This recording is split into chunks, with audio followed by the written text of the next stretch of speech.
mostly use a slide Okay, box, so let's turn off my TV. I hope I don't look crazy.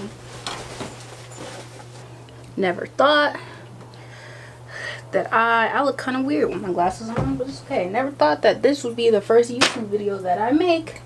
Hello. I'm trying not to look at the viewfinder because this is the first time I'm actually using my camera. I don't even have a tripod. It's on my windowsill right now, which is kind of cute, kind of not, I guess, but it's okay. Hello, my name is Anaya. I guess this is going to be the first video on my YouTube channel, or I guess my non-existent YouTube channel right now, because I guess I never had the chance to make one when I wanted to, and that's okay. I'm glad I'm making this video anyways. Yeah, the police are still killing, you know, black people just because they can. You know, today is what? Today is March 29th, Friday, 2020. And George Floyd, he was killed by a Minneapolis police officer on May 25th. I don't have many words to say about that. He was just killed. He was killed. He was unlawfully killed.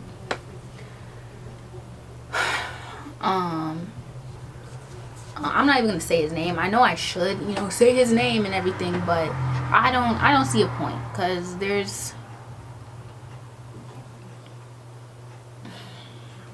it's crazy. Not only that, but Sean Reed and Ahmaud Arbery, they were killed too. Not Ahmaud, he was killed by 2 white supremacists, and they had to go, you know,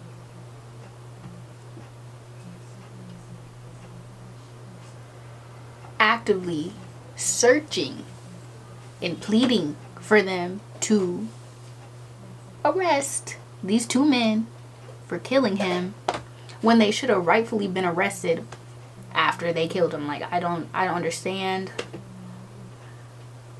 I fully understand why they didn't do it, but it's just sad that we have to live in a country where they faced no consequences. And that's upsetting.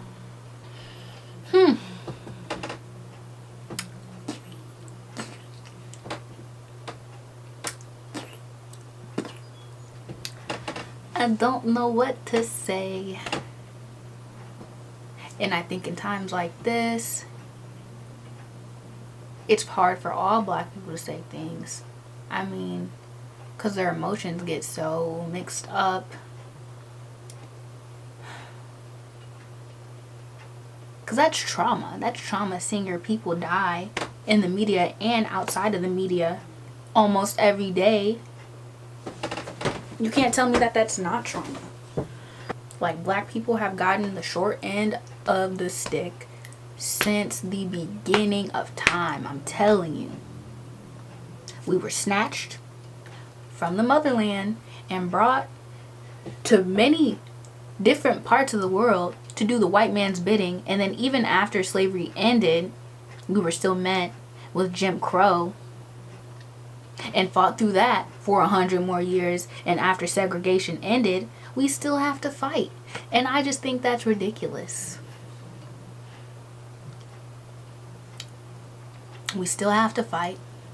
And then when we use tactics like violence, Donald Trump wants to call us thugs, saying that we shouldn't be looting and we shouldn't be rioting, shouldn't be stealing this, that, and the other. Last time I checked, you stole a whole race of people from an entire continent. So I don't understand. Oh, right. But you have a military fighting on other people's lands. That's violence, right? Oh, yeah.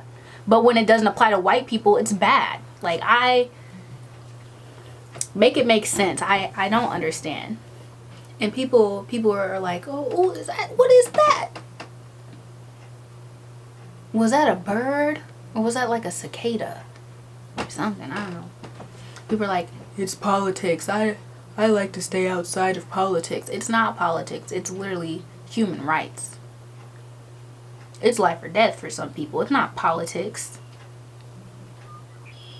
But when it affects your community, you're not going to be saying it's politics, because it's not politics.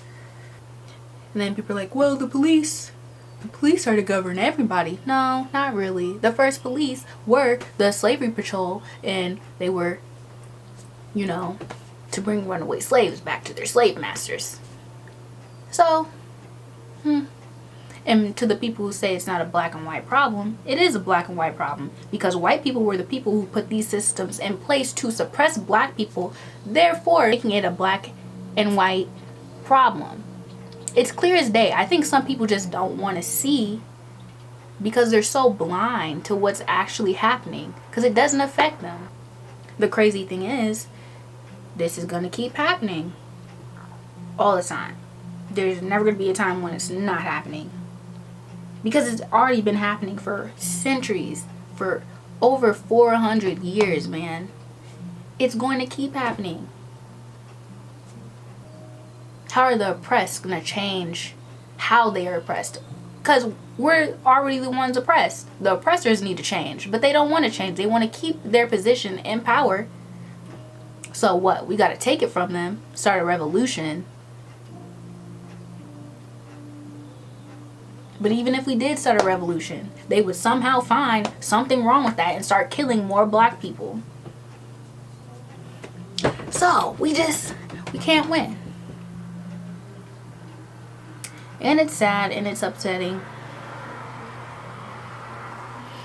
how the audacity call us thugs because we're protesting something that's right, but then call the people that are storming Capitol buildings with automatic weapons, bazookas, no masks, not social distancing, storming Capitol buildings, protesting a virus that does not care who you are, because you want to go get your hair cut, because you want to go to the beach, because you want to have a pool party.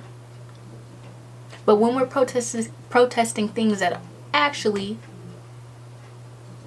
have a matter in the world, we're called thugs.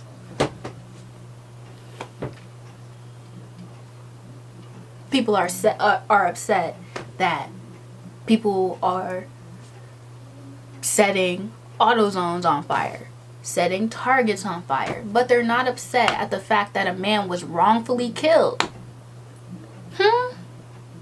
Targets can recover. Targets can get their money back because they have constant traffic, constant money coming in. A black man cannot get his life back.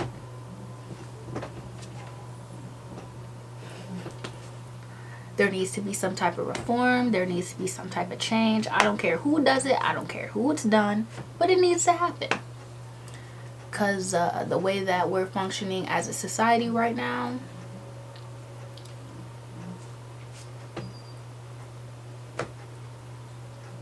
black people have been fighting for their lives since forever. Literally since forever. We were ripped of our culture. We were ripped of our freedom. We were ripped from our families. And they have the audacity to say that we are the problem. We're not the problem. You caused this. You caused permanent damage to us. Literally across the entire world. There are so many different types of black people.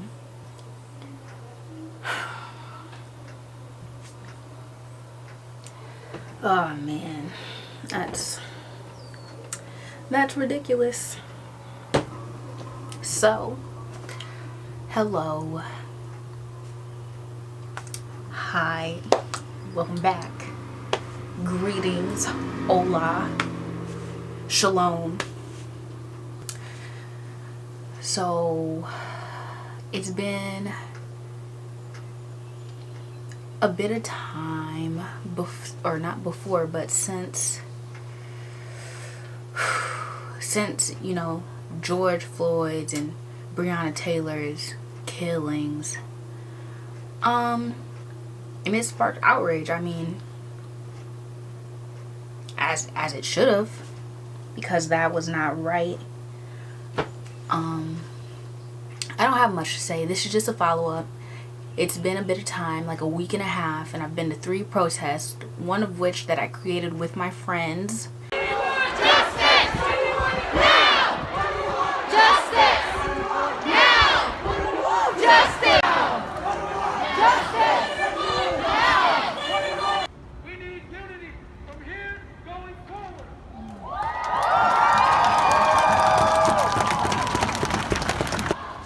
Your sign?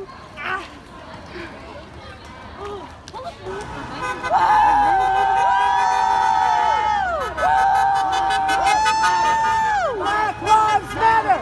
Black Lives Matter! Black Lives Matter! You know, a lot of people think that protesting is a fad. It's a trend. It's something cool to do, to put yourself in good spot and like the spotlight. And it's not even about us. It's not about us. It's about the people that have lost their lives, and it's about the people who will lose their lives. Like, When I said that it's not about us, I meant like it wasn't about us in that moment. Like, we weren't doing it to benefit us. Like, the original lady, the original white woman who made the original protest, I swear was an ego boost for her, because as soon as we started demonstrating whatever we were going to demonstrate, she started yelling at us. She was like, "Get out the street. This is not this." I was like, "Lady, you better get out of here with your white saviorism or favoritism or however you say the word. Like, you, it is not your fight to fight. You are here to back black people as an ally.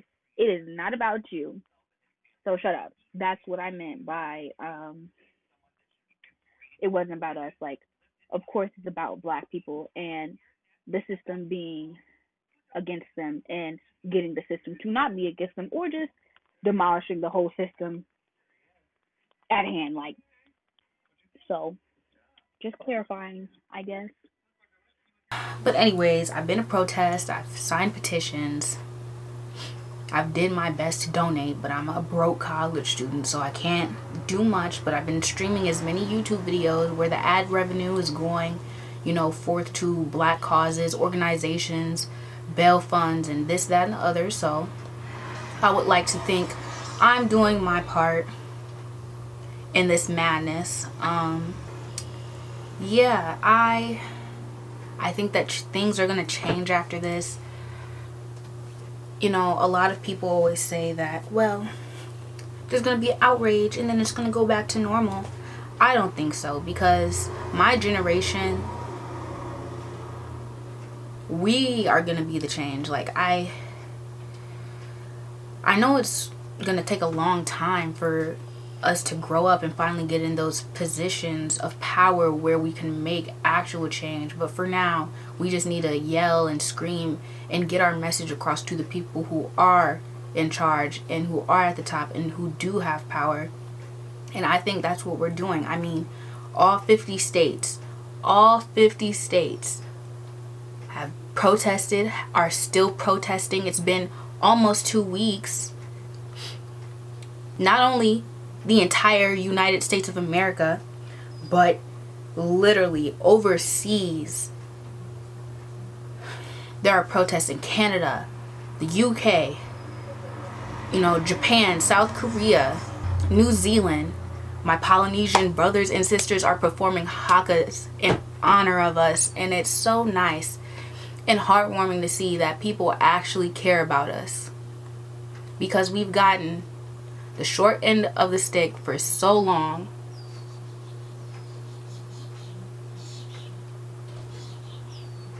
And it sucks so bad.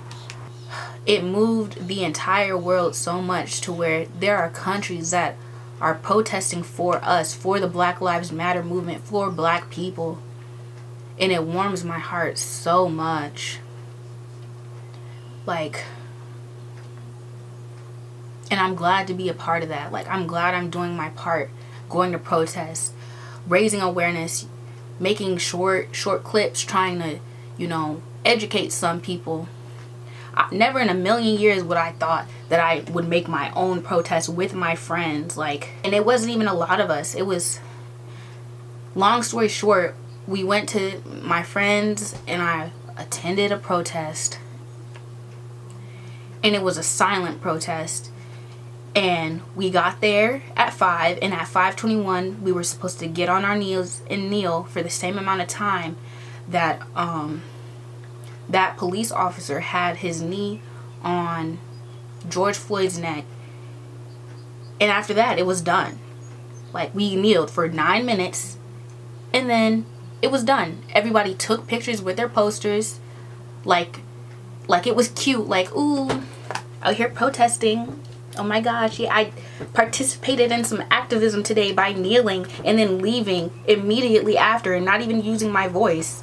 The police cut off the streets, so we were kneeling towards buildings. Literally, buildings and policemen who don't care. So it's like, what was that going to do? I'm not saying that silent protests don't create change or they don't send the message or get the message across, but it's kind of like, while we're doing that, they're sitting there laughing in our faces. And me and my 3 other friends weren't having that. So we took matters into our own hands and created our own demonstration on Breonna Taylor's 27th birthday. And we got together, maybe a group of 20, 25 people. And they opened the streets back up. And when it was like 4 corners. And when all the lights went red, we ran to the middle of the intersection and we stood back to back and we spoke our truth. And the police tried to stop us. These are the 4 most visible corners in our community right here. Yes. We Obviously, refer to this as the 4 corners in our community. You will get no more visibility on this road than on these corners right now. I promise you. So you'll open up the road? I'll open up the road if you guys stay, and you can be as loud as you want. Yep. I have no reason to ask you guys to leave or be quiet. I'll be here all night long. If we just all... And they tried to negotiate. The chief of police walked up to me and said, "What do you want? You've already protested." I'm like, "What do you mean, what do we want? We want you to stop killing black people. We want to defund the police, and we need to abolish the whole system. Like, I don't understand." And he was like, I'm here for you. I'm like, I don't care. I'm gonna stand here with my friends and with these allies, and I'm gonna speak my truth. They were really trying to silence us, and I'm like, we were already silent for 9 minutes. We need to use our voice, especially towards you, to get the point across. And the place where we protested, it's not a good town. It's one of the most racist towns ever. Like, it made national news not too long ago, but so the original protest was from 5 to 5:30, and we stayed until 7:30 with our own protest, our own demonstration, a group of young adults and adolescents and teenagers. Like, there was literally 10-year-old, 11-year-old, 12-year-old children there standing with us. And they cut off the streets again, because I'm like, we're yelling to ourselves. What change is going to happen if I'm talking to these people who agree with me? What is that going to do? We already know what change needs to happen. I mean, either we can do it, but, we're not in a position where we can do it. We're young. And apparently we don't have a voice according to the people in power, but we're supposed to be yelling to the people in power and to, like, bystanders or whatever, and they cut off the street, so we couldn't even get that visibility or exposure. And maybe an hour later, they walked back up to us and was like, "Well, you can stand on each corner and get all the exposure you want." So I'll open it up if you guys will stay on the sidewalk. I mean, this is just making us complacent. That's not what we're trying to do. I'm not asking you to be complacent. I'm just being honest with you. If you're here, there will be no traffic. And I'm like, that's not the point. That's not the point. We're here to challenge the system. We're not here to to be complacent with the system. Like, no. And we came to, I guess, an agreement, and they opened up westbound traffic where most of, the traffic flow was from. And we finally got a little bit of exposure, but not all of the exposure that we wanted. But hey, I mean, you work with what you can get. And we protested. I mean, it was hot, but I didn't care. We sang happy birthday to Brianna. I mean, yeah, that was something. It wasn't big. It wasn't, I mean, I don't know. But I feel that some way, somehow, that it may have gotten a message to some people. Like, we had people cuss at us who drove by and chant, "Get out the street, idiots," and "All lives matter." And I'm like, dog, if you think all lives matter, you would be here protesting with us. But you're not, because you don't care. All lives do not matter to you, so shut up. All lives cannot matter until Black lives matter. And that's that. We don't hate white people. We don't hate Asian people. We don't hate anybody. The only thing we're trying to get across is that Black lives matter too. And if you look through history, they've never mattered to anybody. Literally. Anybody. I hope within the coming weeks I can attend more protests, more demonstrations, sign more petitions.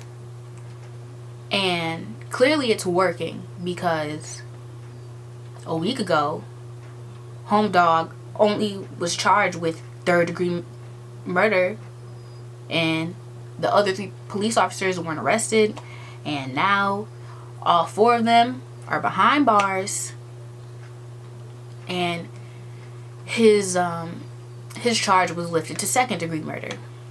But that's still not enough. We have a lot of work to do. Like, Breonna Taylor's murderers are still out and on the loose.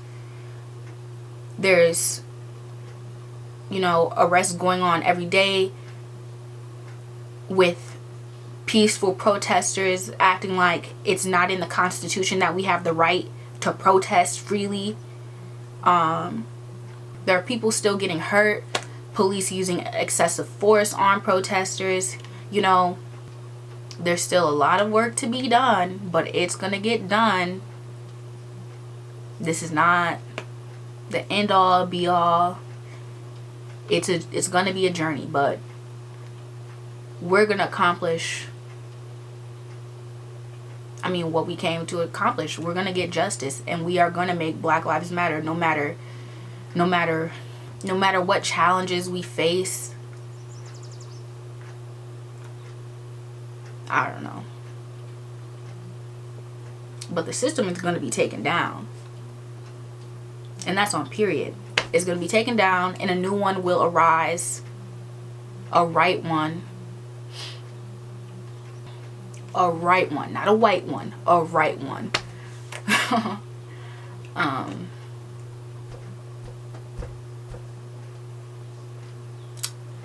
So yeah, I don't have much more to say other than Black Lives Matter.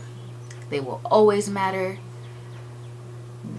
Black children, Black men, Black women, Black elderly, gay Black men, gay Black women, just LGBTQ Black lives, trans Black lives, all Black lives matter. And they will always matter. ACAB. Defund the police. Abolish the police. Keep doing what y'all gotta do, I guess. Because this is not the end.